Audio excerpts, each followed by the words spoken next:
TV show in Malaysia, The Mythbusters. I'm Minhalina and I'm Aizzaty. I hope you are all as fit as a fiddle and is eager to know our topic for today. But me, I'm feeling a bit under the weather today. Who cares? Okay, so what's the topic today? The topic for today is let the cat out of the bag. Well, what does it mean? What we're going to share today is about our practices and beliefs that are actually myths. Well, can you give me an example? Alright. Have you ever heard that night shower can cause pneumonia? Yes, I do. Do you believe it? Of course I do believe it. What if I tell you that it is actually a myth? Seriously? Are you pulling my leg or what? That's what my mother told me. We'll see if others see eye to eye with Aizzaty too.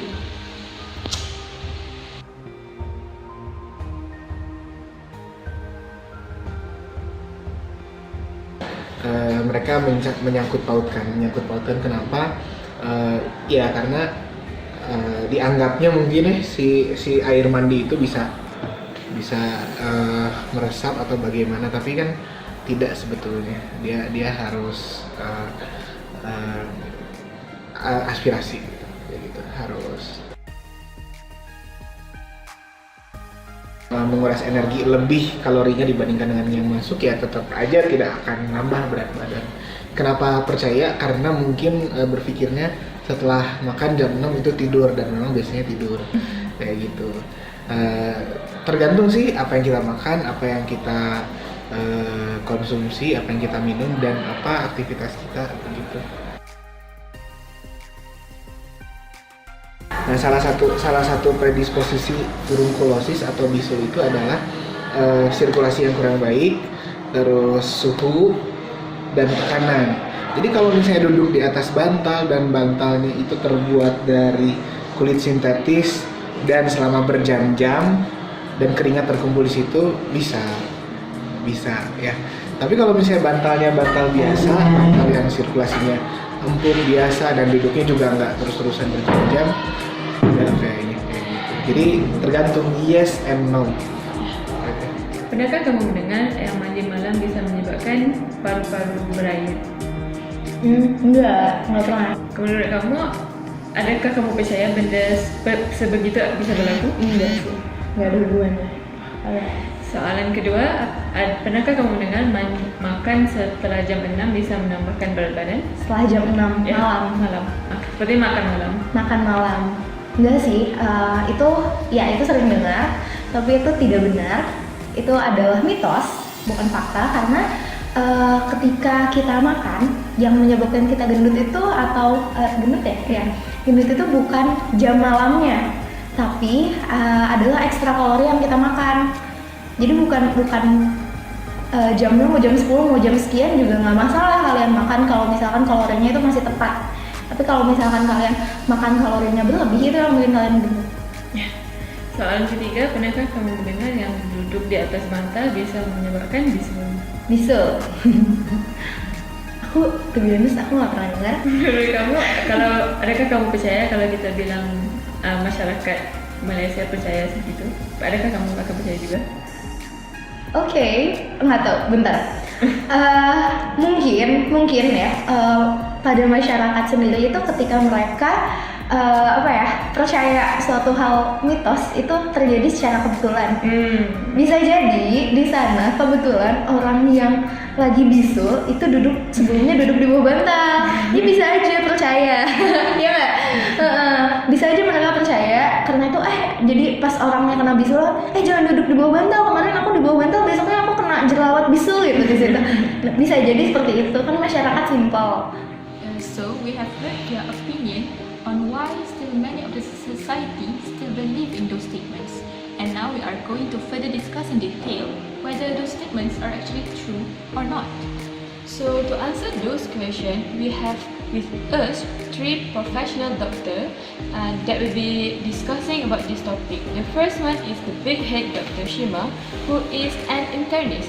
And the second one is Dr. Nina, who is a dermatologist. And the last one, a perspective from a nutritionist, we have Dr. Alia with us. Hello doctors, it is our greatest pleasure to welcome you all to the show. So doctors, all the issues that we have discussed, that we have seen from the interview, are all the things that we have heard a dime a dozen. And there are actually many more. Our community have been taught to firmly hold to these beliefs in which they simply conclude from certain experiences and logical thinking. But the scientific proofs to support these statements are still inadequate.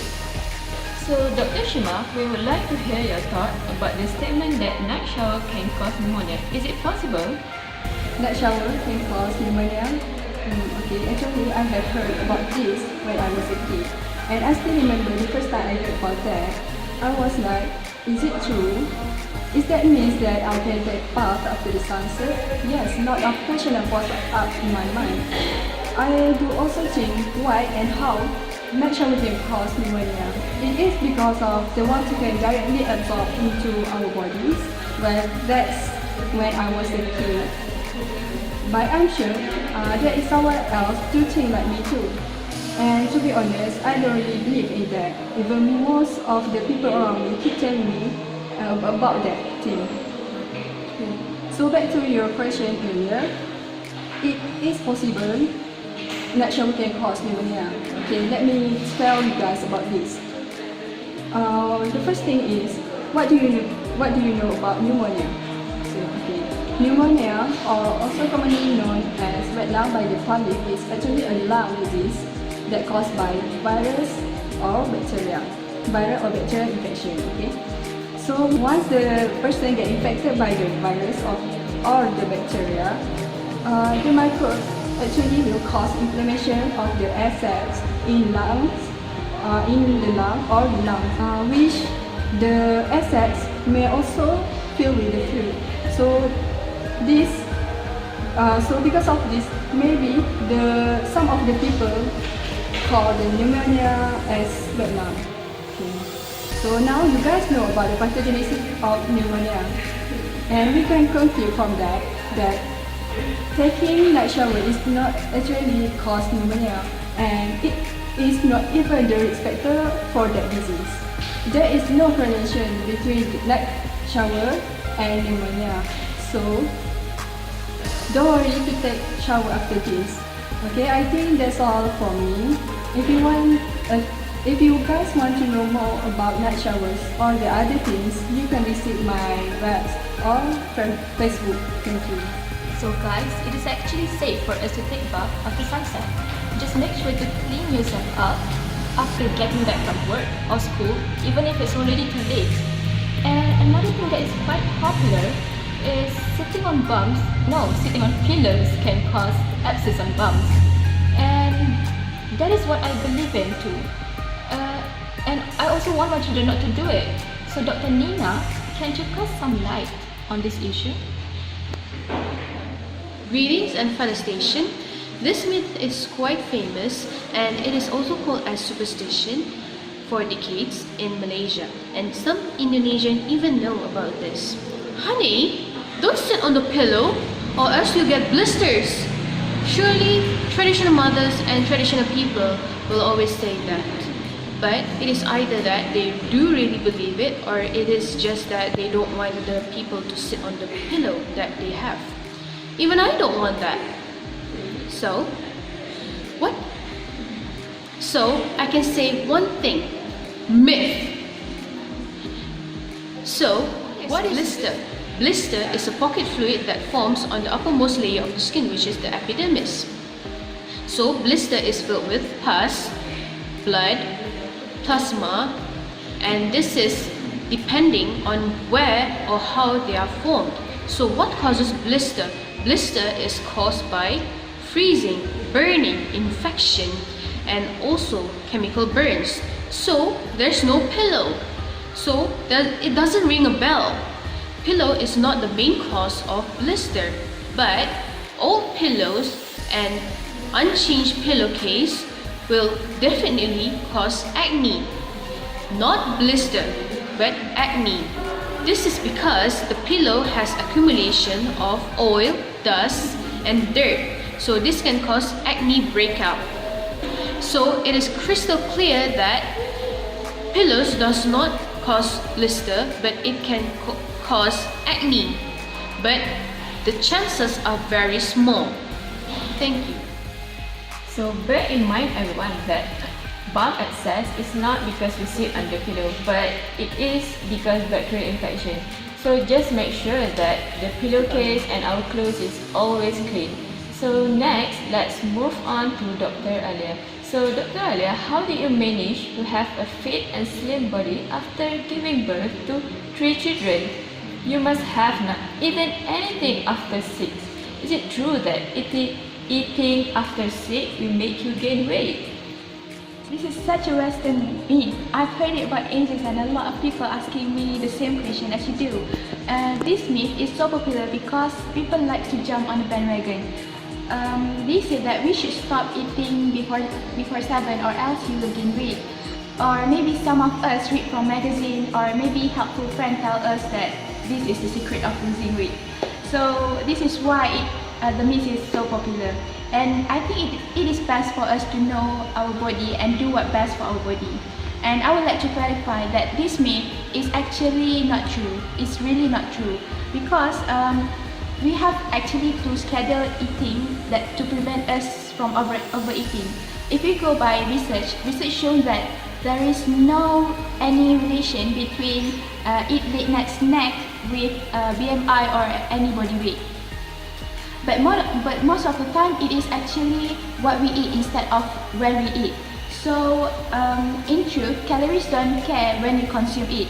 Rather than to focus to eat at a certain time, it is better for us to choose any right food that can keep us fueled throughout the day to prevent any overeating at any time or anywhere. So remember, calories don't have clock. But that doesn't mean if you skip breakfast, you can eat late night binge wherever you can. So make healthy and conscious choice of food so that you can keep your stomach fueled throughout any day to prevent overeating at anywhere and anytime. So it is fine for us to eat whatever we want if we feel hungry. The most important thing to take note is the portion and the food that we eat. Remember guys, you are what you eat. Okay, thank you to the doctors for a very informative sharing. But we have almost reached to the end of our show. But before that, we would like to invite Dr. Alia to share a simple, scrumptious and healthy meals. Hey everyone, welcome to my lonely kitchen. Today, I will truly let the cat out of the bag. Yay! Everyone, it's time for yay! Because today, I will share with you guys a few simple, healthy and delicious menu which consists of comfort meals, sweet desserts and dorm-friendly meal. So, what are we waiting for? Let's get started!